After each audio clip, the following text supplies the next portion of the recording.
Advertising and religion, like together? Like two in one? Have you ever thought about how powerful advertisements can be, or how annoying they can get? And you might ask yourself, but what does this have to do with religions around the world? You'll see. But first, let's start with a general idea of what advertising is and how it works. Okay, so advertising is a marketing tool that is used to persuade different groups of people to do something and is achieved through different kinds of mediums. Yes, it is based on persuasion. Advertising is able to capitalize different products or services way before people realize that they need or want them. That is why it's so important for almost all companies around the world. But how can they be so powerful? Well, the idea is to take the potential audience to a desired stage. Advertisers know that to achieve that desire, that the ad should be effective enough to hit people's emotions or psyche. Colors, shapes, images, words, and sounds are carefully selected to create a powerful ad. Be aware, it is not at all how pretty things are. Art directors or advertisers should have analyzed in some way the population that they are trying to persuade. Environments, cultural backgrounds are important when it comes to advertising. Well, advertisers use symbols and imagery that are familiar to the audience, but there comes a point where the familiarity loses its effectiveness. So that means people and advertisers want to use and see something completely new. Maybe crazy, but hold on.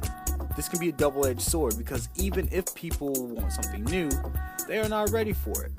Now, we have an idea of what advertising is, but how is religion related to this marketing tool?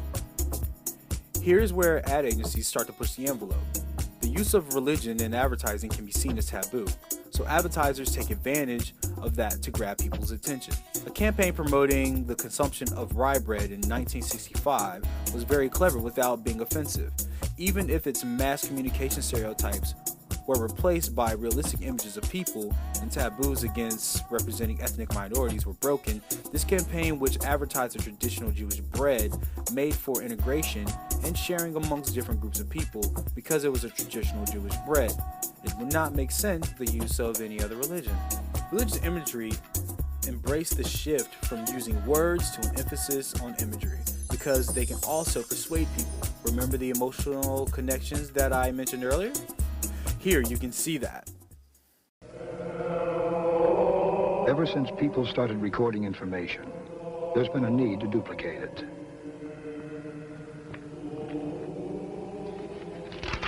Very nice work, Brother Dominic.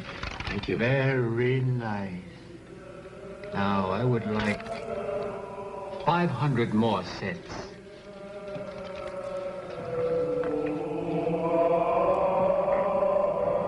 Brother Dominic, how are you? Could you do a big job for me? The Xerox 9200 duplicating system, unlike anything we've ever made, feeds and cycles originals, has a computerized programmer that controls the entire system, can duplicate, reduce, and assemble a virtually limitless number of complete sets, and does it all at an incredible 2 pages per second. Here are your sets, Father. The 500 sets you asked for. It's a miracle. And now, innocence is gone. Yeah, it's gone. Everything started to get naughtier, louder, and more outrageous. In 1996, an ad was launched where 2 members of the church were kissing on the lips. It involves a priest and a nun who are both young and attractive. It is this kind of advertising that relates to the delicate line between offensive and innocent. It is not about the kiss. It is about the people involved in the ad. Both are supposed to be celibate, but they're going against the doctrine of the church. Not long ago, in 2011, Benetton with a campaign extremely outrageous called Unhate. The concept and the execution definitely gets the attention of everyone who sees it. One of the ads that involve the religious leaders is one where the Pope and an imam are kissing on the mouth.